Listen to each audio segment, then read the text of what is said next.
Tem um breve relato na vida do pastor John Wesley, né, que era pastor evangelista lá da Inglaterra, do século XVIII.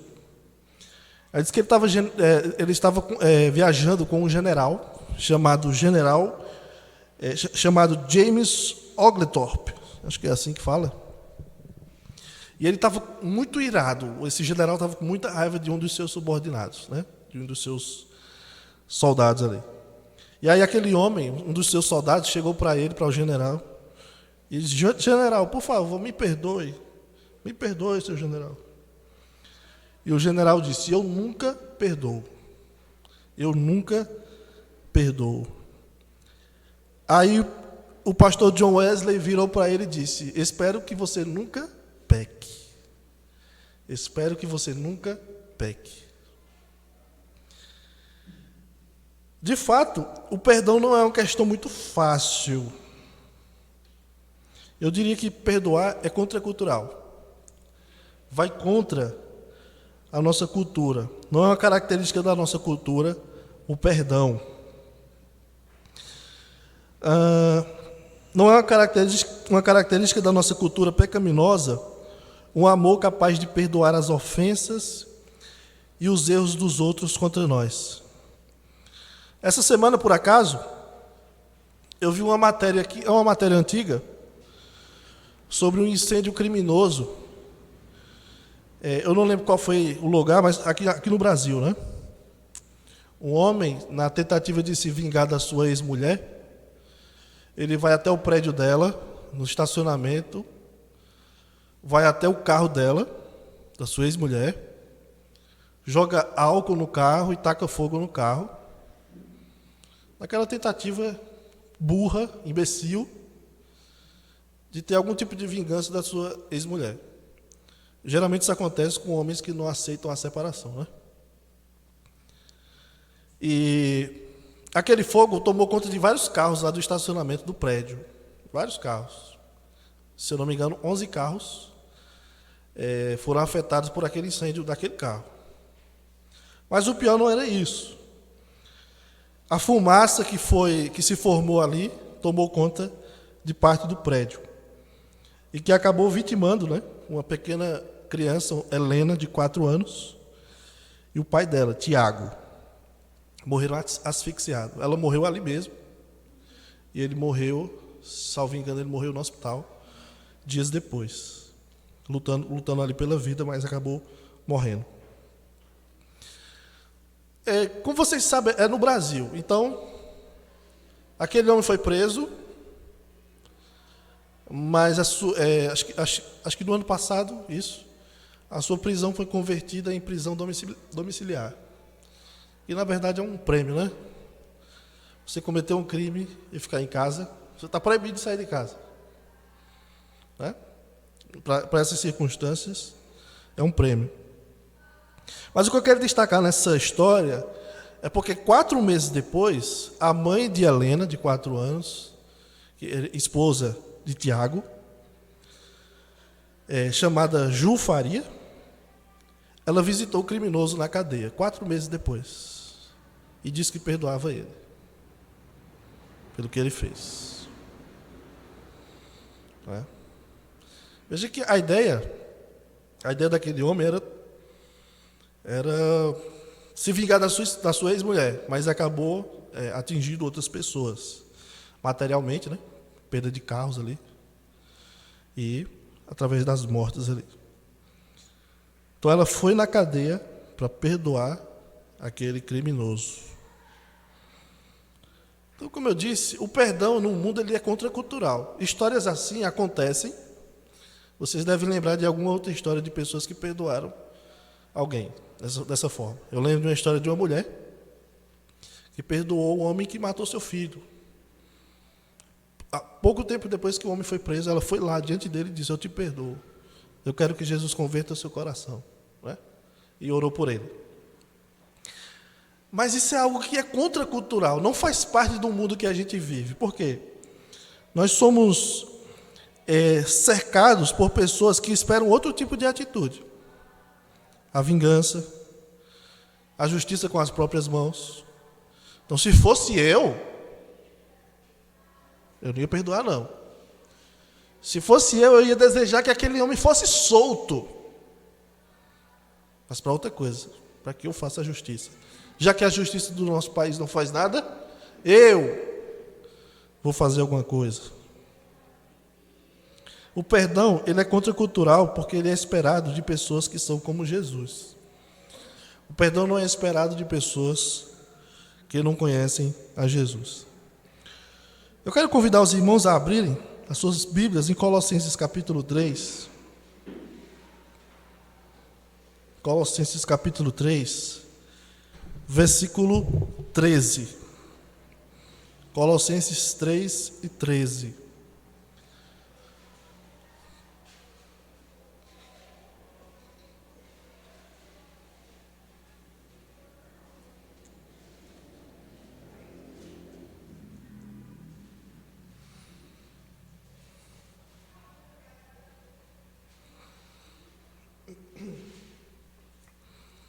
Colossenses 3,13.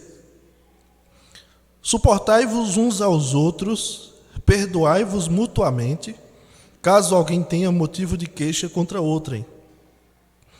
Assim como o Senhor vos perdoou, assim também perdoai vós.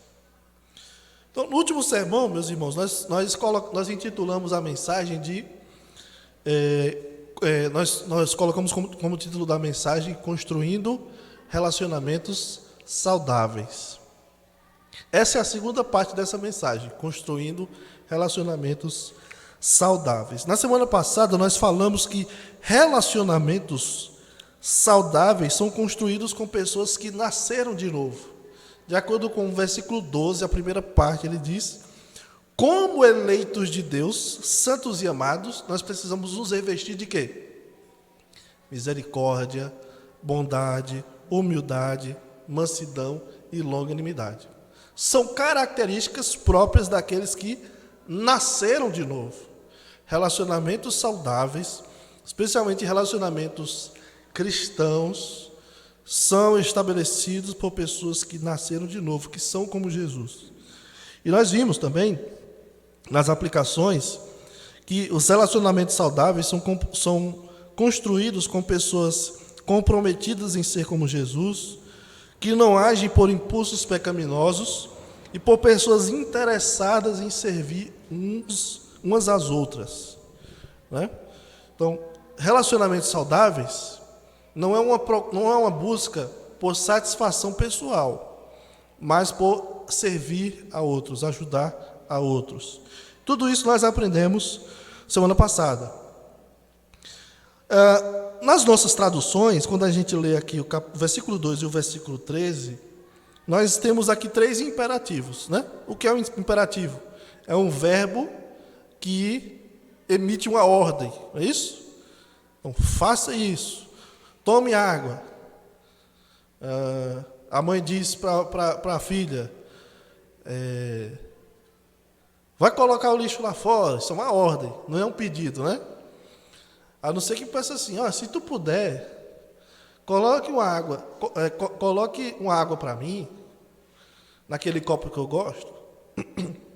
Aí não é uma ordem. Mas a ordem é, vá, faça isso, tome aquilo. Não é? E nós temos aqui alguns imperativos, pelo menos na nossa tradução. O versículo 12, ele diz, revestivos, correto? Revestivos é um imperativo, é um verbo imperativo. Ele está mandando o quê? Se revestir. Se vestir, pegar a roupa aí, se vestir. No caso, a roupa aqui é o quê? Misericórdia, bondade, humildade, mansidão e longanimidade. Aí no versículo 3 tem outros imperativos, que são suportai-vos uns aos outros, e o outro, perdoai-vos. Suportai-vos e perdoai-vos. E aqui é interessante, porque o verbo principal dessa passagem não está no versículo 13, está no versículo 12. O verbo principal, o verbo no imperativo, no grego, é essa palavra aí, revestivos. Revesti-vos.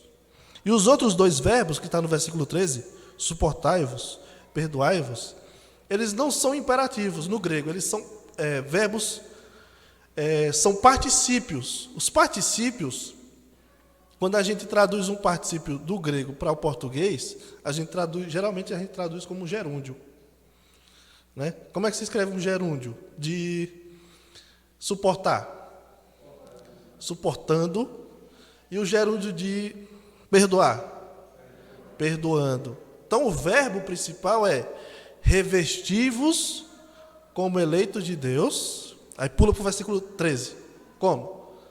Suportando e perdoando. Essa é a ideia desses dois versículos. O verbo principal está no versículo 12, revesti-vos, e os verbos que acompanham essa ordem estão no versículo 13, suportai-vos e perdoai-vos. É igual a gente vê em Mateus 28, 19 e 20. Ide, portanto, portanto, fazei discípulos de todas as nações, batizando-os em nome do Pai, do Filho e do Espírito Santo, ensinando-os a guardar todas as coisas que vos tenho ordenado. Então você tem 3 particípios que poderiam ser traduzidos como gerúndio. Indo, batizando e ensinando. E o verbo principal é fazer discípulos. Se fosse fazer uma pregação, como se faz discípulo? Indo, batizando e ensinando. Né? Fica uma pregação bem fácil, né? Fazer discípulos, como? Indo, batizando e ensinando. Ou seja, da mesma forma que nós temos aqui, né? A ordem principal é para que todo crente se revista de misericórdia, bondade, humildade, mansidão e longanimidade. Agora a pergunta é, em termos práticos, como eu e você podemos manifestar essas virtudes? Misericórdia, bondade, humildade, mansidão e longanimidade. Como nós podemos manifestar essas virtudes? O versículo 13 vai responder como? Suportando-vos uns aos outros, perdoando-vos mutuamente. Então, esse verso 3 é uma continuidade daquilo que foi dito no versículo 12. O perdão acompanha aqueles que são de Cristo. A Bíblia não nos diz, meus irmãos, que é bom a gente perdoar, quando tiver disposição para isso. Quando der, perdoe. A Bíblia está dizendo isso. A Bíblia está dizendo que nós devemos estar sempre dispostos a perdoar, porque nós nos revestimos de Cristo. Nós somos de Cristo. Uma vez que nós somos de Cristo, uma vez que nós nascemos de novo, uma vez que nos revestimos de Cristo, nós precisamos ser pessoas que perdoam. É por causa da nossa identificação com Cristo que nós somos pessoas que devem ser perdoadoras. A primeira coisa que Paulo diz aqui no versículo 13 é que relacionamentos saudáveis são construídos a partir da tolerância. Relacionamentos saudáveis são construídos com tolerância. Essa palavra suportar, às vezes a gente usa ela de uma forma assim, meio... um outro sentido, né? Igual bênção, né? Aqui usa-se muito a expressão bênção. Eita, fulano é uma bênção, mas quer dizer outra coisa, né? É isso? Rapaz, ali é um abençoado, mas dá vontade de dar um chute, né? Fulano é uma bênção, pensa numa bênção. Rapaz, meu filho me deu tanto trabalho essa semana, é uma bênção aquele menino, mas quer dizer outra coisa, é isso? Aí às vezes a gente usa a palavra suportar. Não, eu tenho que suportar, a Bíblia diz que eu tenho que suportar. Eu tenho que suportar fulano, que não tem que aguentar, mas eu tenho que suportar. Eu tenho que suportar. Aí usa de uma forma querendo dizer outra coisa, na verdade.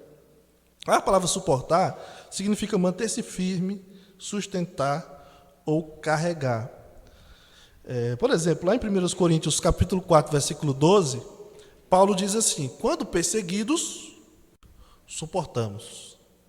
Quando perseguidos, suportamos. E geralmente essa palavra suportar aparece como o contrário do revide, da vingança. Certo? Ao invés de responder o mal com o mal, o que é que eu faço? Eu tolero, eu suporto, eu não reajo ao mal com o mal. E essa palavra no Novo Testamento, ela geralmente aparece no contexto de mal, de uma perseguição, de algo que vem contra nós. E Paulo utiliza também aqui no contexto de relacionamentos. Quando alguém nos fere, quando alguém age contra nós, nós precisamos ser capazes de suportar sem revidar. E veja que Paulo está dizendo um aspecto prático da mansidão. No versículo anterior, ele falou que nós devemos nos revestir de mansidão. Mas como é que eu posso ser manso? É não responder a afronta com outra afronta. Não responder o mal com o mal. Mas suportar a ofensa. Tolerar a ofensa. Quando alguém nos fere, nós precisamos ser capazes de suportar sem revidar. Porque há outras formas de lidar com os erros na igreja. Muitas pessoas têm uma expectativa muito exagerada sobre a igreja. Muitas pessoas querem uma igreja onde não há pecado, onde as pessoas não erram. Muitas pessoas querem uma igreja onde não há pessoas que vacilem, que cometam erros. É bom que essa pessoa não vá para uma igreja mesmo, né? Porque ela vai ser um dos que vão vacilar e errar. E vai ter uma igreja com erros, com vacilos. Essa é uma expectativa irreal. Porque a igreja ela só será perfeita quando Cristo vier e levar a igreja para si. Enquanto isso, nós precisamos ser honestos e realistas de que sempre enfrentaremos sérios problemas na igreja devido ao pecado. Nós somos pecadores. E onde existe pecador, existe problema. Algumas pessoas se frustram com os erros dos outros e acabam se tornando críticos da igreja. Já viu tem pessoas que vai de igreja em igreja, porque não, aquela igreja é cheia de problema, aí vai para outra, aquela igreja também é cheia de problema, aí vai para outra, a igreja é cheia de problema. No primeiro conflito, na primeira repreensão, vai para outra igreja, aquela igreja é um problema. Pessoas assim, geralmente elas são um problema. Geralmente essas pessoas é que são um problema. E às vezes o pastor deu graças a Deus, porque foi-se embora. Estava contando os dias. Algumas pessoas se frustram e se tornam críticos da igreja, falam mal de igreja, falam mal de irmãos. É preciso dizer uma coisa muito importante aqui, irmãos. Na igreja de Deus, do povo de Deus, vai ter problemas de relacionamento. Na igreja de Deus. Na igreja de Deus, vai ter pessoas difíceis de lidar. Na igreja de Deus. Vai ter gente complicada na igreja de Deus. Talvez você diga, não era para ser assim. Concordo. O ideal não é esse. Mas na igreja de Deus tem pessoas problemáticas, tem pessoas vacilantes, tem pessoas que frustram nossas expectativas. Tem isso. A gente se decepciona com pessoas na igreja. Tem isso. Né? É só lembrar, quando você abre 1 Coríntios capítulo 1, o apóstolo Paulo elogia aqueles irmãos. É só elogio. Era uma igreja cheia de dons espirituais. Uma igreja que era espiritual. Mas depois o apóstolo Paulo diz, agora deixa eu dizer uma coisa aqui a vocês são cheios de problema. Aí Paulo vai repreender um bocado deles. Vários problemas daquela igreja, mas o apóstolo Paulo chama aqueles irmãos de irmãos, igreja do Senhor. Isso nos lembra que igreja não... A gente idealiza a igreja como um lugar perfeito que tem pessoas perfeitas. Não são. Vai ter problemas. Mas igrejas têm um jeito bíblico de lidar com os problemas. E quando alguém peca contra nós, a Bíblia já nos orienta. Tolerar as ofensas. Tolerar quem nos fere. Isso acontece às vezes na igreja. E a gente precisa lidar com isso com tolerância. Relacionamentos saudáveis são construídos com tolerância. Mas também Paulo nos diz aqui no versículo 13 que os relacionamentos saudáveis são construídos com perdão. Ele diz aqui no versículo 13: perdoai-vos mutuamente, caso alguém tenha motivo de queixa contra outrem.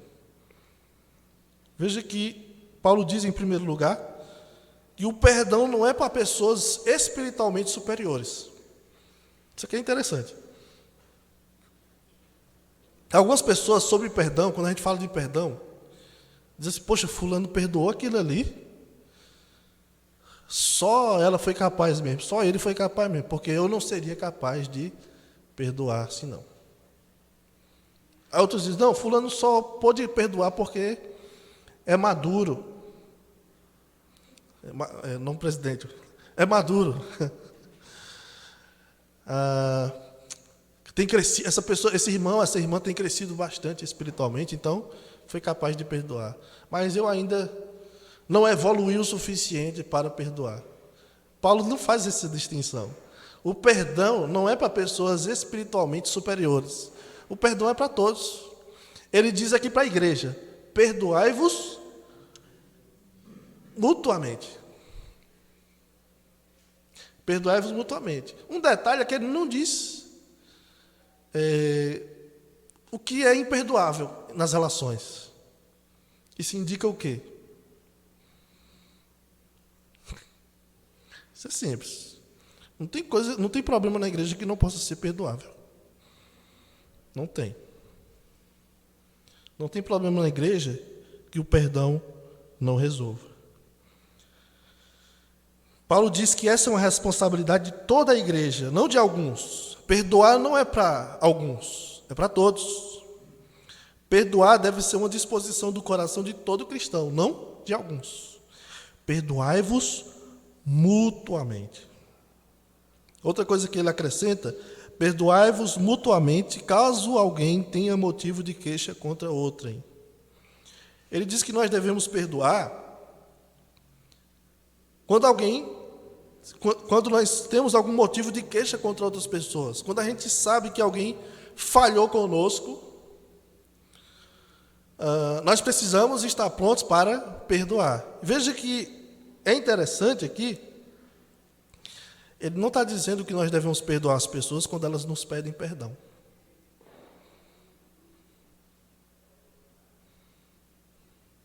Tem gente assim, né? Fulano não me pediu perdão, eu não perdoei ainda. Vou esperar. E o relógio? Não é isso? Isso não é assim no casamento, às vezes? Enquanto não falar comigo, vou ficar na minha. Foi ele que me ofendeu? Foi ele que disse que eu não lavo direito? Foi ela que ficou só mandando mensagem na hora do meu trabalho? Deu raiva. Então, vamos ficar esperando, não é isso? Aí passa uma semana, duas. É isso? Vamos fazendo a refeição para o outro. Me passa o sal aí.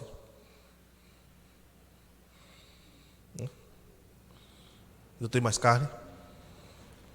Eu tenho mais carne. E bravo. É isso? E fica naquela expectativa. Nos relacionamentos acontece muito, né? Um fica esperando o outro agir para poder pôr fim àquela questão. E geralmente, para perdoar, a gente tem essa cláusula, né? Se vier me pedir perdão, eu perdoo, claro. Ora, Jesus disse que eu tenho que perdoar, mas não me pediu perdão. É isso?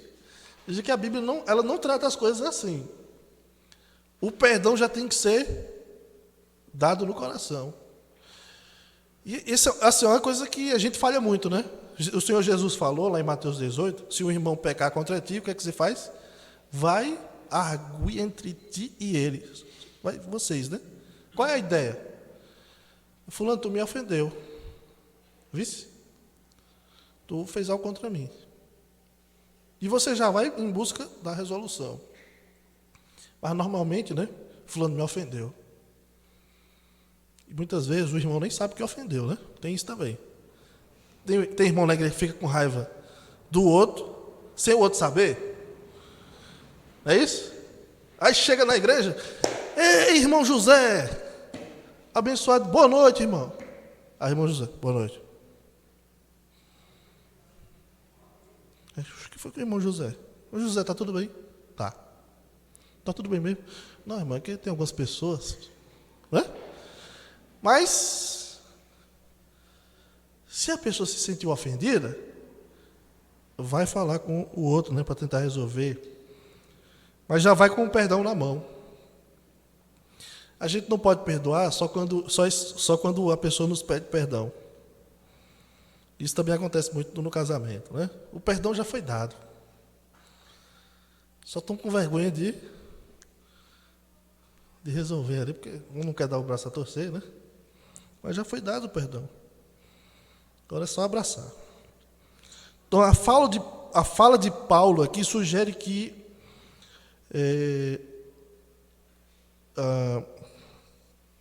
existe uma queixa em aberto, né? Tem uma ofensa em aberto. E ele está dizendo que nós devemos perdoar.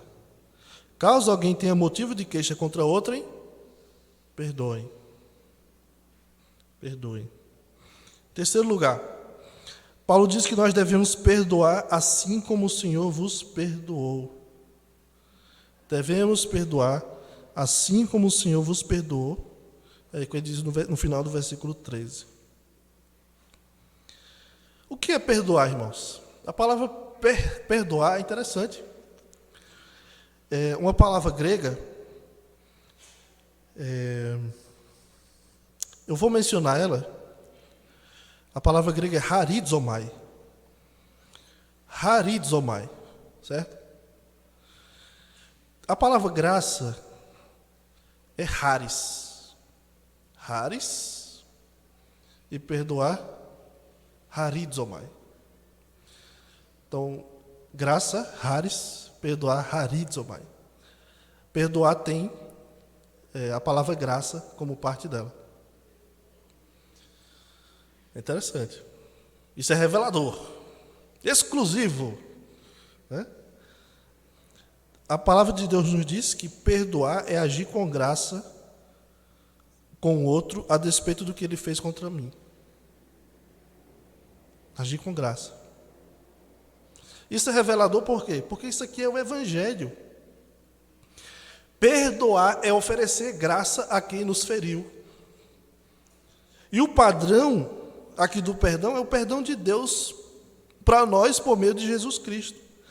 Perdão, meus irmãos, é coisa do Evangelho. Assim como o Senhor vos perdoou, assim também perdoai vós. E a nossa dificuldade em perdoar, muitas vezes, é porque nós temos uma dificuldade de entendermos quem nós somos. Quem nós somos? Quem nós somos, de acordo com a palavra de Deus? Em Romanos 3 diz que nós somos pecadores. Todos somos pecadores. Sem Deus, sem depositar nossa fé e nossa confiança em Jesus, todos nós somos pecadores. Alheios a Deus. Em Efésios 2 diz que nós estamos alheios a Deus. Deus está de um lado e nós estamos do outro. Nós não conhecemos Deus e Deus não nos conhece. A palavra de Deus também diz que nós somos inimigos de Deus. Os nossos pecados são tão pesados, e a gente não lembra disso, mas nossos pecados são tão sérios que nós nos tornamos inimigos de Deus. Isso é o que nós somos. Sem Jesus na vida, isso é o que nós somos, inimigos de Deus. Paulo diz em Efésios 2 que sem Deus nós fazemos a vontade dos pensamentos, nós fazemos a vontade da carne, dos impulsos. Nós somos direcionados por nós mesmos, não por Deus. Deus não tem nada conosco. Está longe, porque nós estamos longe dele. Romanos 3, 23 diz que nós não glorificamos a Deus. Todos pecaram e destituídos estão da glória de Deus. Isso é o que nós somos. Sem Jesus, isso é o que nós somos. Distante de Deus, inimigos de Deus. Ou seja, muitos não sabem, mas nós somos mais pecadores do que nós imaginamos. Às vezes a gente olha para o outro e diz, fulano é tão pecador. Fulano é pecador demais. Como se eu não fosse. Como se você não fosse, não é isso? Nós somos mais pecadores do que imaginamos, pois nós não temos ideia do quanto o pecado nos distanciou do nosso Criador. Mas aí quando nós pensamos na cruz, a gente entende a dimensão do nosso pecado. Olha como o nosso pecado foi terrível. Deus teve que enviar o seu único filho. Ele se fez homem, viveu entre nós como um servo, obediente. Ele era ultrajado, as pessoas zombavam dele, mas ele não revidava. Ele foi agredido, mas ele não revidou. Ele foi morto, foi levado como uma ovelha para o matadouro e não fez nada. Porque ele deu sua vida para que o nosso perdão estivesse disponível por meio da sua morte e da sua ressurreição. Então a gente nota que o nosso pecado não é uma coisa assim, uma falha. Eu errei, você sabe como é.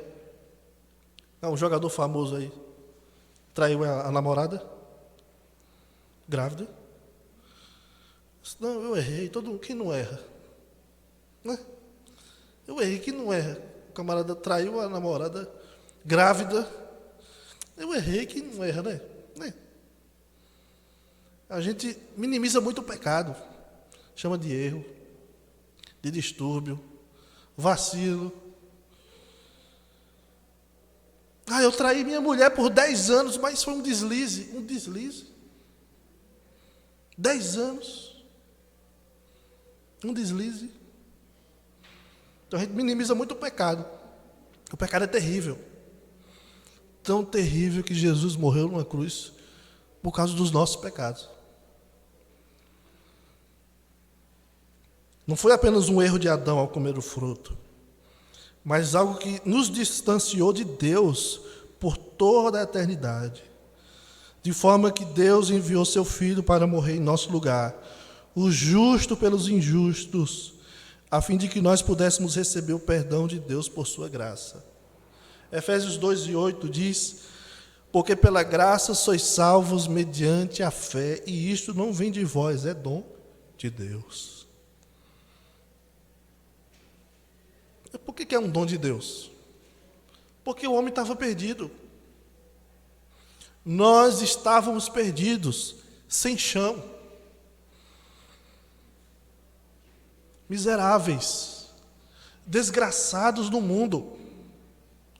Mas Deus enviou seu Filho ao mundo.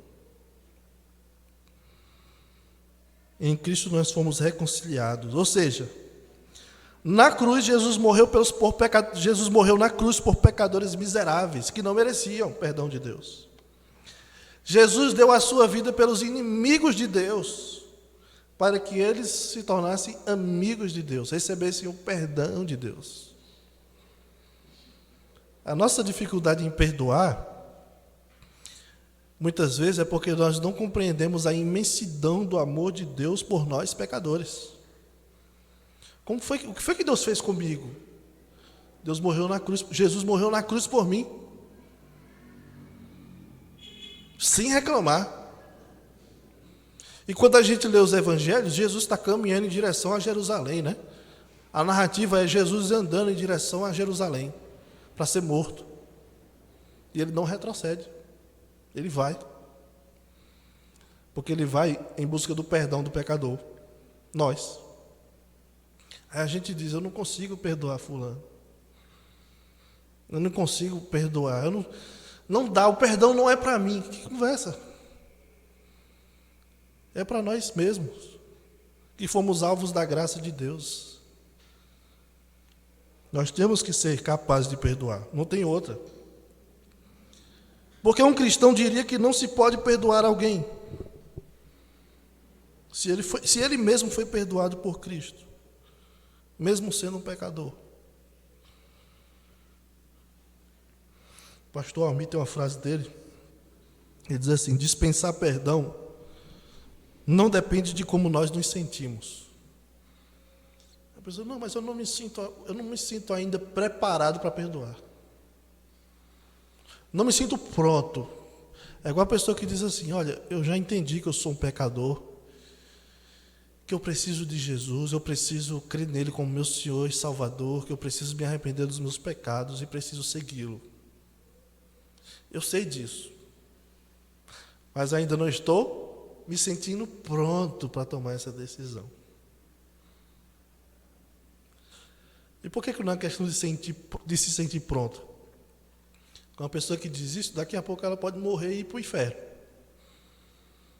porque não se sentiu pronto para tomar uma decisão de seguir a Jesus.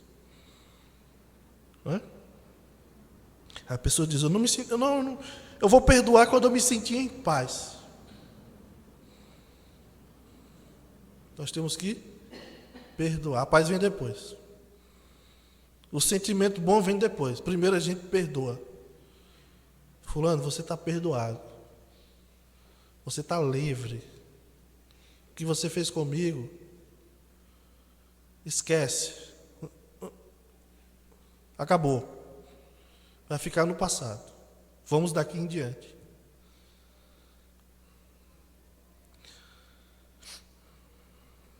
Algumas perguntas aqui para a nossa meditação. Você tem mantido um espírito rancoroso, sem perdão contra alguém? Você guarda mágoas? A mágoa é um negócio complicado, viu? Adoece o coração. Tem pessoas que ficam muito mal por muito tempo, por anos e anos, por causa da mágoa, porque não perdoou, porque ainda olha para fulano, cicrano, beltrano, com desgosto, com ira, quando pensa dá raiva. Isso é a mágoa, a amargura, né? Se você tem mantido um coração assim, um espírito rancoroso, aí você precisa, em primeiro lugar, pedir perdão a Deus. Me perdoe porque eu não tenho sido perdoador. Jesus disse que isso afeta até a nossa espiritualidade, a nossa oração. Eu não sou capaz de perdoar, mas peço a Deus perdão. Deus me perdoa. Deus perdoa as minhas ofensas. Assim como eu tenho.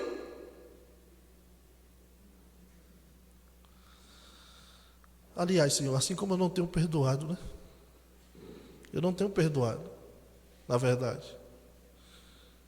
Não é isso? Um monte de gente dizendo: perdoe as nossas ofensas, assim como nós temos perdoado. Muitas pessoas não perdoam e oram pedindo perdão. Então você tem que ser perdoador para pedir perdão a Deus. Outra coisa, você busca se reconciliar com quem te ofendeu ou se distancia dela? Nós temos essa tendência, né? Muitos de nós têm uma tendência assim. Eu fui ofendido, a minha reação é se distanciar. Fulano me magoou, então cada um pro seu cantinho. Tem muitas igrejas que são assim. Que tem pessoas que não quiseram mais conversa com outros porque ficou magoado com alguma coisa e não buscou a reconciliação. A palavra do Senhor diz que aquele que foi ofendido busque reconciliação. E às vezes, como eu disse, tem gente que nem sabe. Poxa, fulano me ofendeu. Como é que pode? Aí eu fico com raiva sozinho, porque o irmão não sabe que me ofendeu. Aí eu estou lá sozinho, com raiva, magoado.